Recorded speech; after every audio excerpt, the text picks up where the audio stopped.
You wake to the sound of temple bells. Soft at first, then swelling until the stone walls around you seem to hum with their vibration. The air is thick with the scent of burning camphor and ghee, mingled with the sweetness of jasmine wound into your hair. You lie on a thin mat on the cool granite floor, the faint dampness seeping into your bones.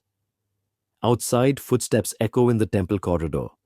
Bare feet against polished stone, the shuffling of devotees arriving for the first prayers of the day. A rustle at the door. The older woman enters, her wrists jingling with glass bangles, her silk sari whispering over the floor. She smiles without warmth. "It is your big day," she says. "The day you become the bride of the god." You are 12. You have been told this is an honor beyond imagining, that you will serve the deity himself, dance for him, sing for him, live in his house forever. Your mother wept when they left you here, but the priest said it was for your destiny that the god had chosen you. The woman drapes a new sari over your shoulders, bright red and heavy with gold thread.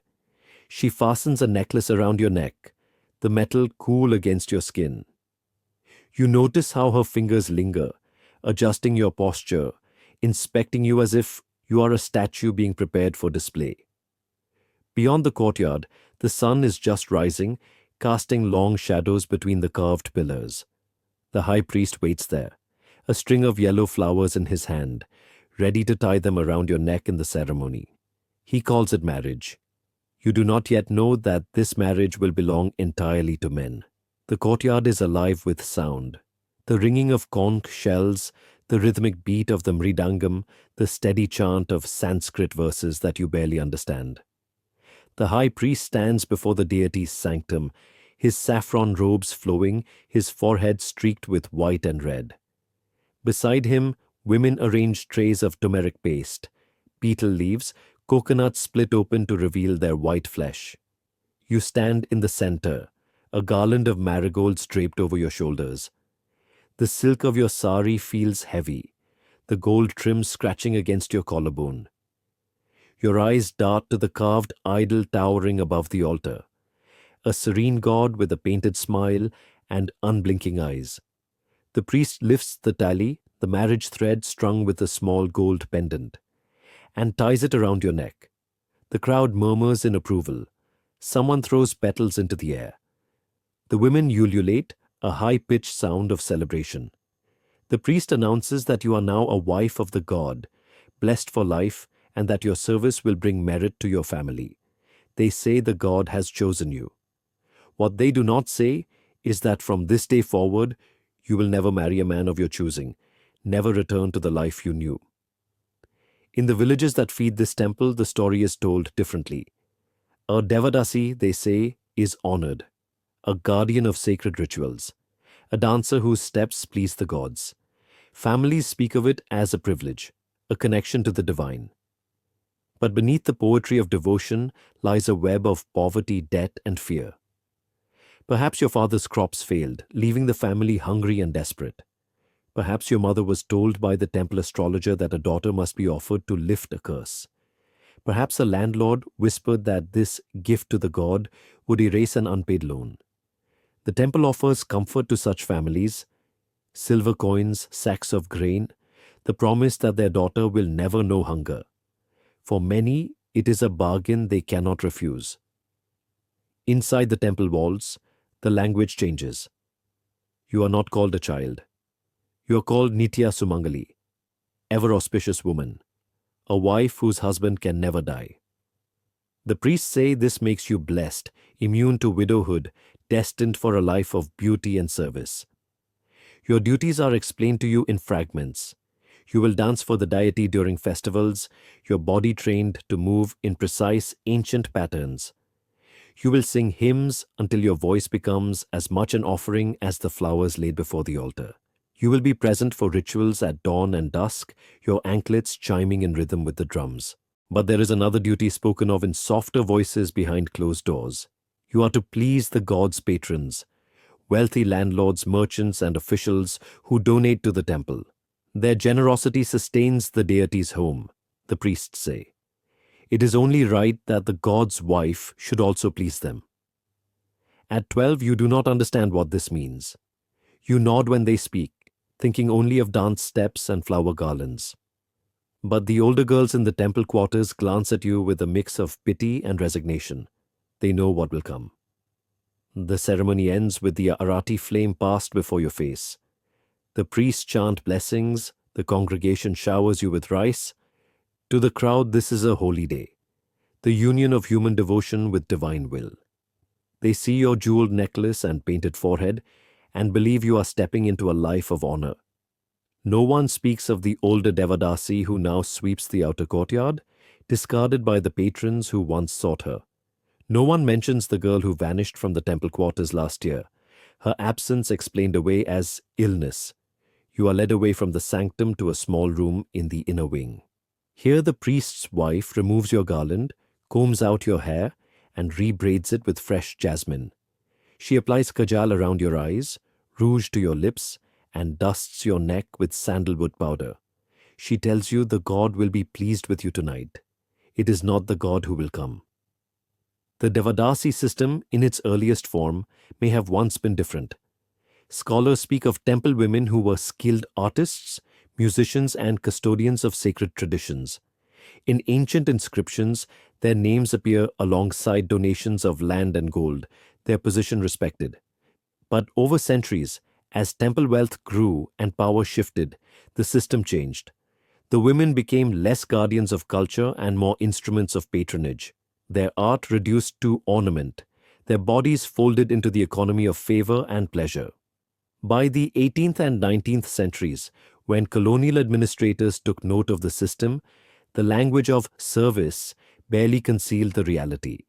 The temple was a gatekeeper to both divine blessing and sanctioned exploitation. As night falls, oil lamps flicker in the temple's pillared halls. The air is thick with incense, the chants slower now, the crowd's gone. You are told to wait in a side chamber. The marble floor feels colder than it did in the morning. Outside, footsteps approach, heavier than the barefooted priests, more deliberate. When the door opens, it is not the god's gaze you meet. The first days in the temple quarters pass in a haze of ritual and routine. You are housed in a small stone chamber near the women's wing. Your bed a simple wooden cot with a thin cotton sheet. The walls are bare except for a faded mural of the deity, his painted eyes seeming to follow you wherever you move. You rise before dawn every morning to the sound of the conch shell. The air is cool, heavy with the scent of damp stone and the faint sweetness of jasmine from the garland strung overnight. You bathe in the temple tank, the water cold enough to make your teeth chatter. Turmeric paste is rubbed into your skin until it glows faintly yellow in the dim light. Your hair is oiled and braided, the end tied with red silk thread. Breakfast is a handful of rice and a small banana, eaten quickly before the morning rituals begin. By sunrise, you are standing before the sanctum, ankle bells tied, silk pleats of your sari carefully arranged. The Natuvanar, the temple dance master, begins the rhythm, his hands striking the talam cymbals, and your feet move instinctively, repeating the patterns drilled into you. Your dance is for the god. That is what the priests say. But you have learned to notice when certain men enter the hall. Their eyes linger longer, their smiles carrying meanings you are too young to name but old enough to sense. The temple is not just a place of worship. It is a self-contained world. Within its high walls live priests and their families, musicians, artisans, guards, and the Devadasis, women and girls like you, bound to the deity by sacred thread and social decree. Some are older, their faces lined with age, but still adorned with gold nose rings and bright saris. Others are barely into adolescence, their eyes wide with the confusion of newly changed lives. In the public spaces, your role is clear. You are a performer of devotion. You dance during festivals, lead the singing of hymns, and take part in elaborate processions. During the Rathotsava, you walk beside the chariot carrying the deity's idol, your feet blistering on the hot stone path as devotees shower petals in your path. The public sees you as blessed, a woman married to the god, free from widowhood, guardian of sacred traditions. They do not see the private corridors behind the sanctum, where silk curtains hide rooms lit by a single oil lamp, where laughter turns into murmurs and murmurs into silence. At first, you cling to the rules you've been given. Speak politely to patrons. Keep your eyes lowered. Obey the priest's instructions without question. But it becomes harder when you begin to understand the unspoken hierarchy. The wealthiest patrons, landowners, merchants, and local officials are treated like extensions of the deity himself. Their donations fund temple repairs, festivals, and the salaries of the priests. In return, they are given privileges, meals in the inner sanctum, access to sacred relics, and private evenings with the Devadasis. The senior women coach you in subtle arts: how to pour wine without spilling, how to flatter without seeming insincere, how to read the difference between a patron in a generous mood and one in a dangerous one. You learn to sense when the music in the hall is meant for the god and when it is meant for the man seated in the front row. One evening, you are summoned to the mandapa after the evening prayers. The air is thick with sandalwood smoke, the shadows long and deep between the carved pillars. A visiting merchant sits on a cushioned seat, gold rings flashing on his fingers. The priest introduces you by your new temple name, the one they gave you after your dedication, a name that erases the one your mother whispered when she held you as a baby. He asks you to dance. You do. Your steps are perfect, your hands tracing the mudras you have practiced since before dawn. But his eyes are not on your hands or your feet. They are fixed on you in a way that makes the air feel too warm, the silk of your sari too heavy. When the dance ends, the priest nods, and you are led behind the curtain. You do not see the idol there, only the merchant. Days blend into weeks, weeks into months. You learn the unspoken rhythm of temple life: morning, devotion in public; afternoon, lessons in music, dance, or the reading of sacred verses; evening, the private service that is never written in temple records. Some Devadasis speak of this as duty, as part of what it means to be the god's bride. Others say nothing at all, their silence heavier than any words. You watch one girl, no older than 15, withdraw into herself completely, moving through the rituals like an empty vessel. The older women call it learning to survive. The temple feeds you, clothes you, and adorns you in gold for festivals. But the cost is your body, your name, and the slow erosion of the girl you once were.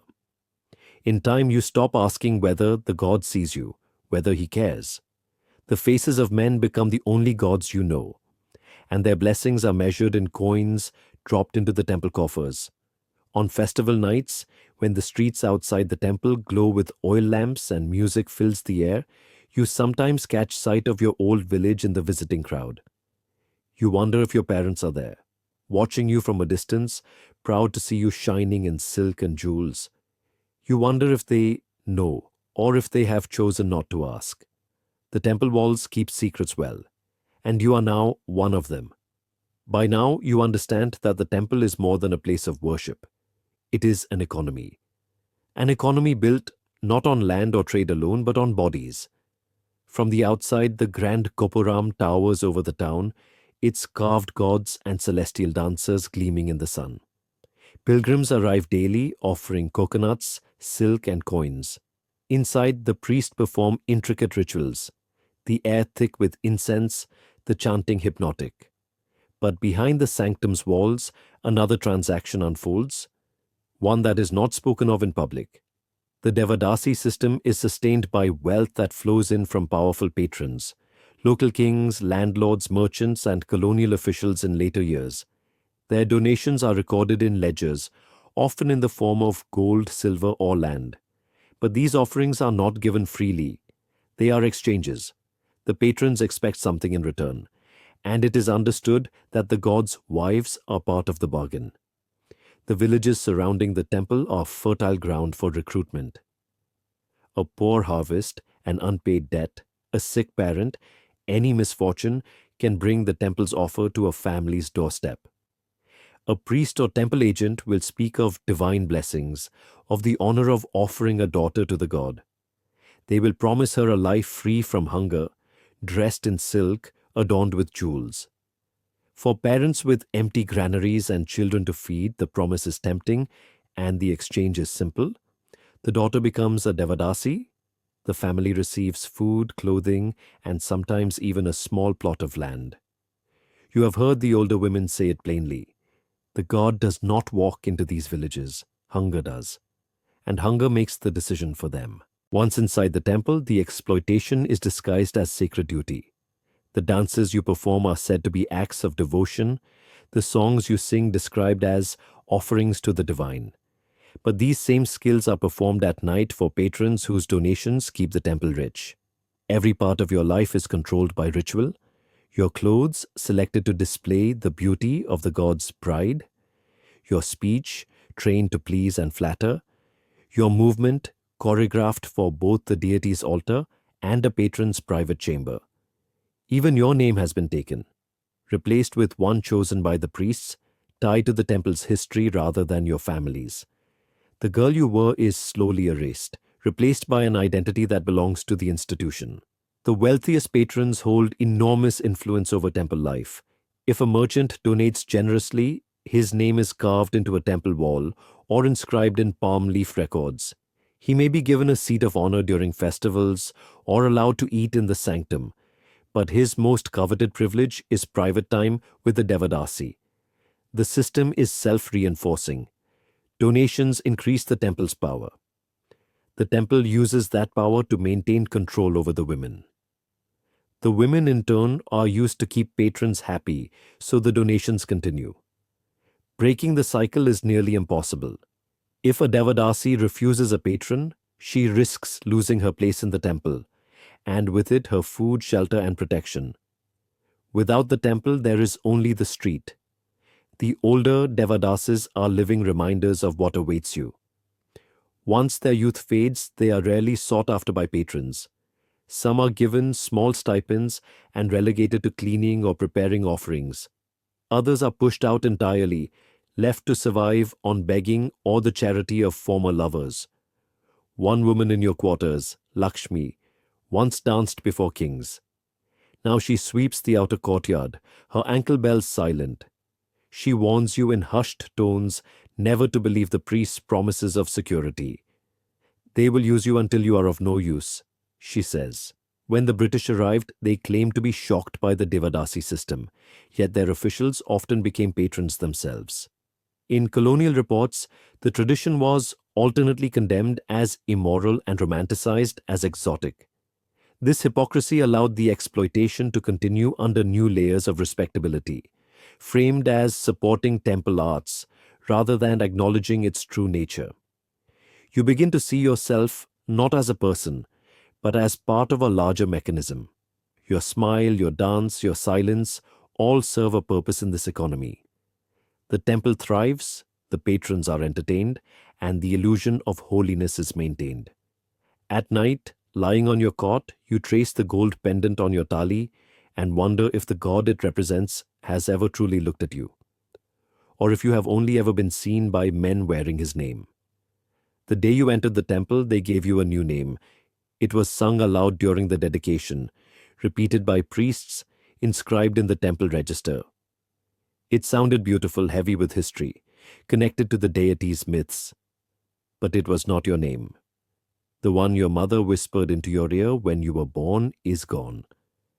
Not forbidden exactly, but ignored until it feels foreign on your own tongue. Names are only the beginning. In the temple, every part of you is shaped to fit a role. Your clothes are chosen for you. Silks and gold on festival days, thin cotton saris on ordinary ones, each draped in a style meant to display rather than conceal. You are taught to walk with deliberate grace, to lower your gaze just enough to appear humble, to smile even when your stomach twists. Your voice is trained in the songs of devotion, your hands in the mudras of dance. These are sacred skills, they tell you. And perhaps they are. But they are also currency. The same gestures that describe the god's divine love in the temple hall can, in another room, be turned toward a patron whose blessing is measured in coins. At first, you cling to small reminders of who you were. A lullaby from your village that you hum under your breath. The way you plait your hair the same as your mother taught you. But slowly, these things are stripped away or swallowed by routine. Some changes are forced upon you. The priests forbid you from speaking your village dialect. You must use the temple's language, polished and formal to match your elevated station. You are discouraged from visiting your family except on rare occasions and always under the temple's watch. Letters from home, when they come, are read aloud by others before they reach you. Other changes happen so gradually you barely notice. You start measuring time not in seasons but in festivals. You remember the temple's schedule more than your own birthday. You think of yourself less as someone's daughter and more as the god's wife, because that is how everyone refers to you. Resistance takes many forms, but in this place even the smallest act feels dangerous. You have seen what happens when a girl refuses a patron. She is shamed in front of the other women, accused of dishonoring the deity. Sometimes she is sent away entirely, replaced within days by a new younger face. The message is clear. You are replaceable. Fear is not the only tool used to break you. There is also praise, selective conditional praise.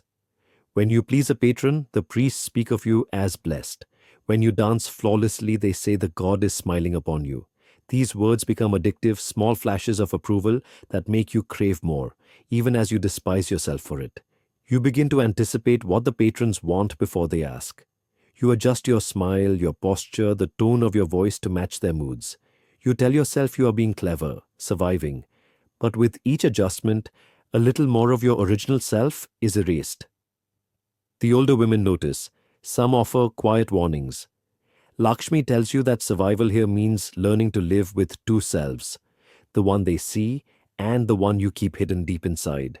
But you suspect she buried her hidden self long ago. Others are less kind, seeing in you a rival for the patron's attention.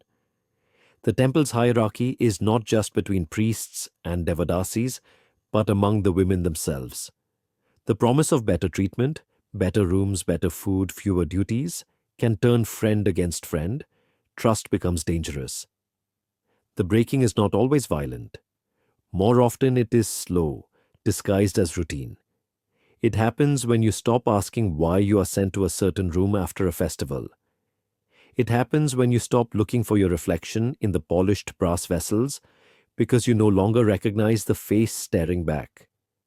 It happens when you realize that the sound of your own anklets no longer feels like music, but like chains. The temple calls this devotion. You know it as surrender. One night after a long festival day, you lie awake on your cot, listening to the faint hum of insects outside. You try to remember the smell of your mother's cooking, the feel of mud between your toes after rain. But the memories are dim now, as if they belong to someone else. The scents you know best are sandalwood and ghee. The ground you walk is polished stone. You wonder if one day you will forget entirely. Identity once broken can be rebuilt. But here, rebuilding is not the goal. The goal is to replace it completely, to create someone who sees herself only in relation to the temple and the men it serves. Someone who will never think to run, because she no longer knows where else she belongs. When the high priest tells visiting patrons that you are the god's most devoted wife, you bow your head and smile. The patrons see a beautiful, obedient Devadasi. The priests see proof that their system works. You are no longer certain what you see. By day the temple gleams. Oil lamps flicker before polished brass idols. The scent of fresh jasmine and burning camphor fills the air. Pilgrims crowd the outer courtyard, pressing coins into donation boxes, bowing their heads as priests bless them with holy ash. The sound of the nadaswaram and drums carries through the air, a celebration of devotion. You walk among them in your festival sari, bright silk, gold thread glinting in the sun, your hair braided with flowers, anklets chiming softly. People part for you in the crowd. Some women bow slightly as you pass, whispering to their children, That is the God's bride. She lives in the temple. She is blessed. They see beauty, honor, and sanctity. They do not see the locked doors behind the sanctum. They do not smell the oil lamps burning late into the night for patrons who do not come to pray. The Devadasis system sells itself as a sacred cultural institution. In the public narrative, you are a custodian of temple arts, the living embodiment of divine music and dance. Your Bharatanatyam steps are described as prayers in motion. Your songs are said to preserve ancient traditions. Your very presence is a symbol of auspiciousness, especially during weddings and festivals.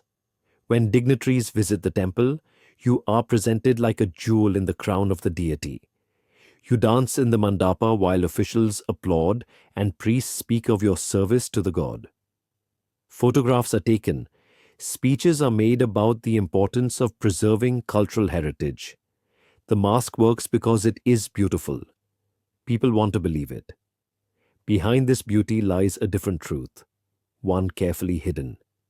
The same dance steps that charm the festival crowd are performed in smaller closed rooms for men whose donations grant them private access. The songs of devotion you sing at dawn may be requested again at night, only with different words, whispered requests you cannot refuse. The patrons do not call it exploitation, they call it blessing. They say you are fulfilling your role as the God's wife, a role that conveniently mirrors their desires. For you, the contrast between public honor and private degradation is constant. In the morning, women touch your feet for blessings. At night, you kneel for men who do not know your name.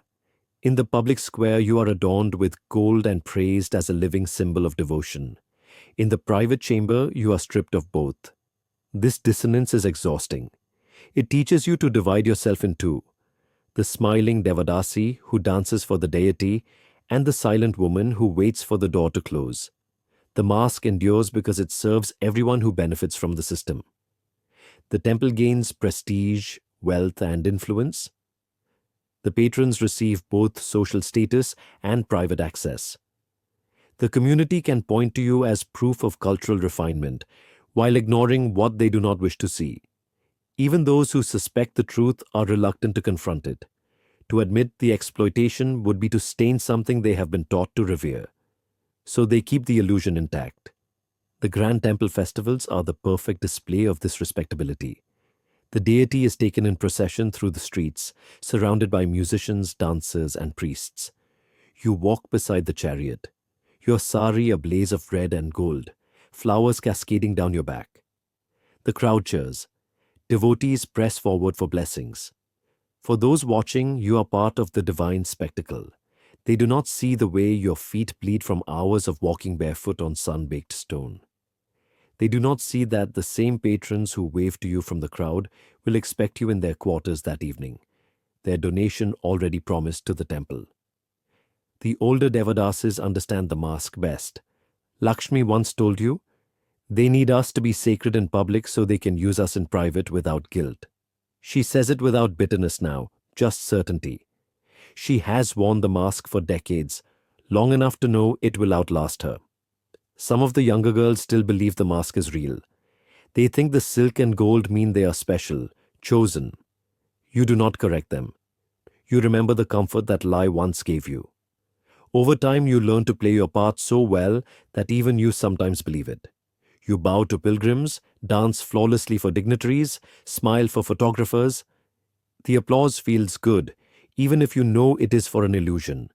The mask becomes a shield. As long as you wear it, you can pretend that what happens behind closed doors is separate from who you are. The trouble is, the mask cannot be removed. It is no longer a role you perform. It is the only face you are allowed to show the world. Sometimes you imagine what the temple would be without its shadows. A place where devotion meant only devotion. Where your dance belonged to you, not to those who bought it. Where the God's wife truly served the God, not the men who claimed his authority. But you know that temple exists only in stories. The same kind of stories the priests tell the pilgrims outside. And so when the festival drums beat and the crowd calls your name, you lift your chin, adjust the flowers in your hair, and step into the light. The mask fits perfectly now. No one sees the shadow behind it. Resistance in the temple does not begin with loud defiance. It begins in whispers. It begins in the moments between rituals, when two Devadasis pass each other in a corridor and exchange a glance that says, I see you. I know what they are doing to us. Sometimes it begins with an older woman slipping a piece of fruit to a younger girl who has been fasting for a patron's blessing. Sometimes it is a lesson disguised as casual advice. Stand to the left during the procession. The priest's nephew won't notice you there. These small rebellions seem insignificant, but in a place where control is total, even the smallest act of choice is a threat. By the late 19th century, cracks begin to appear in the mask of respectability. Reformers, both Indian and British, start to speak publicly against the Devadasi system. Christian missionaries call it immoral. Indian social reformers call it a betrayal of Dharma. The colonial press prints sensational accounts of temple exploitation, not out of pure concern, but because it fits their narrative of civilizing India. For the first time, the temple's secrets are discussed outside its walls. In villages, some parents hesitate before dedicating their daughters. In cities, educated women's groups petition for change. Yet the resistance is complicated. Some Devadasis defend the system, pointing to their cultural role, their mastery of classical dance and music, their independence from male-dominated households. Others speak in code, condemning the abuse but not the temple arts, careful not to lose what little security they have. Inside the temple, resistance remains subtle. Some Devadasis use their performances to send hidden messages. A gesture in a dance that recalls a forbidden folk song, a verse in a hymn altered to speak of freedom instead of surrender. A few help younger girls escape under the cover of festival crowds, though success is rare and punishment for failure is brutal. You hear of one girl, barely 16, who refused to attend a patron. She locked herself in the women's quarters, singing prayers so loudly the priests could not ignore her. They dragged her out in front of the temple hall and declared her cursed. She was expelled that very night. Her fate, begging on the streets outside the temple gates, becomes both a warning and a rallying cry. In 1947, just after India's independence, the Madras Devadasis Prevention of Dedication Act is passed, making it illegal to dedicate girls to temples. Other states follow in the decades after. Karnataka in 1982, Andhra Pradesh in 1988, Maharashtra in 2006. On paper, the system collapses. In reality, the temple walls still stand, and so do the patterns of power. Dedications move underground, disguised as community service or special blessings. Girls are still married to deities in secret ceremonies, often at night with only a few witnesses. The same poverty that once fed the system continues to push families into offering their daughters. The official end of the Devadasi system forces changes in how the mask is worn. The public image shifts. Now Devadasis are described as traditional artists, their connection to temple service downplayed. Some are absorbed into state-sponsored dance academies, where Bharatanatyam is taught as pure cultural heritage stripped of its temple context. But many others are left with nothing. Without the legal protection of the temple, they lose their housing and food. Some turn to sex work to survive, serving many of the same men who once visited them in the name of devotion. Only now there is no garland around their necks, no gold pendant, no pretense of sanctity. The exploitation has not ended. It has merely lost its ceremonial blessing. In your later years in the temple, you notice fewer new girls arriving through the front gate. The ceremonies grow smaller, quieter, as if the priests are wary of public attention. The patrons still come, but more discreetly. One day you hear a rumor that the government will take over the temple's lands. The older women shake their heads. They may change the rules, Lakshmi says, but they will not change men's hearts. You believe her. Years later, when you are no longer in the temple, you hear on the radio about another girl, dedicated to a god in a village hundreds of miles away, long after the law supposedly ended it. You picture her in red silk, gold threads scratching against her skin, a garland heavy on her shoulders. You imagine her smile, bright for the crowd, hiding the truth she has already begun to learn. The world will call her blessed, and she will know, as you do, that blessings can be another word for chains. The temple walls are far behind you now. Years have passed since you last heard the early morning conch or felt the marble floor under your bare feet. Yet the patterns you lived within still exist. Only the setting has changed. In cities, you see their shadows in neon lit districts, in narrow alleys where women wait for customers under flickering signs. In villages, you hear them in the whispered arrangements between poor families and benefactors who promise food or schooling for a daughter. In the newspapers, you read of raids on brothels where girls are found who were once told they were serving a god. The Devadasi system may be illegal, but its logic, the marriage of poverty to exploitation, the disguise of abuse as service, remains untouched. Today, the ceremonies are smaller, often hidden in the middle of the night. A girl might be told she is becoming a village protector or a guardian of tradition. Instead of temple courtyards filled with hundreds of witnesses, the ritual might take place before a single idol in a home shrine. The garland, the tali, the vows, all still there. The morning after, the reality begins. The patrons are no longer landlords in silk, but men with smartphones and cars. Some take the girl to a city under the promise of work. Others keep her in the same village but in a different kind of room. The numbers shift, but the equation is the same. A family without food or stable income. A girl presented as an offering wrapped in sacred language. A man or institution that profits from her body. In some cases, NGOs tried to intervene. They offer shelter homes, vocational training, legal aid. But even these lifelines can be fragile. A girl might run away from a shelter to return to the only life she knows, not because she wants it, but because she cannot imagine anything else. The temple may have been replaced by a rented apartment, but the walls feel the same. In middle-class homes, the Devadasi system is often spoken of as a relic, something that existed long ago and is now remembered only in dance performances on stage. Parents enroll their daughters in Bharatanatyam classes without knowing that many of its movements and songs once carried meanings that were far from the purity they now project. The art has survived. The exploitation it once masked has adapted. Just as in the old days, society still draws a careful line between public virtue and private vice. Men who condemn the idea of the Devadasi system may still exploit girls in other ways, through trafficking networks, exploitative film industries, or online spaces where images can be bought and sold in seconds. Governments outlaw the dedication of girls to temples, yet underfund the programs that could prevent it. Religious leaders speak of protecting women, yet turn away when confronted with ceremonies happening under their own jurisdiction. The mask of respectability is now a mask of ignorance. People do not even have to lie to themselves. They simply look away. You realize that the story of the Devadasi was never just about temples or gods. It was about the human willingness to dress exploitation in the clothes of tradition. In ancient stone halls or in modern high-rise apartments, the core transaction is the same. Someone's vulnerability traded for someone else's comfort. The thread that tied you to the deity's idol is the same thread that ties today's girls to men they did not choose. It has simply been woven into different patterns. Some religious, some economic, some technological.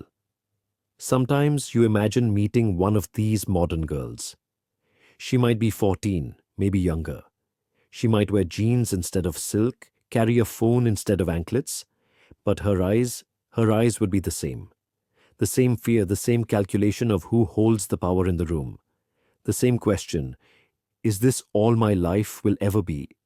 If you could, you would tell her the truth, that what is happening to her is not sacred, not destiny, not love. You would tell her that even if escape is hard, her life belongs to her, not to any god or man, but you know she may not be ready to hear it. You weren't either.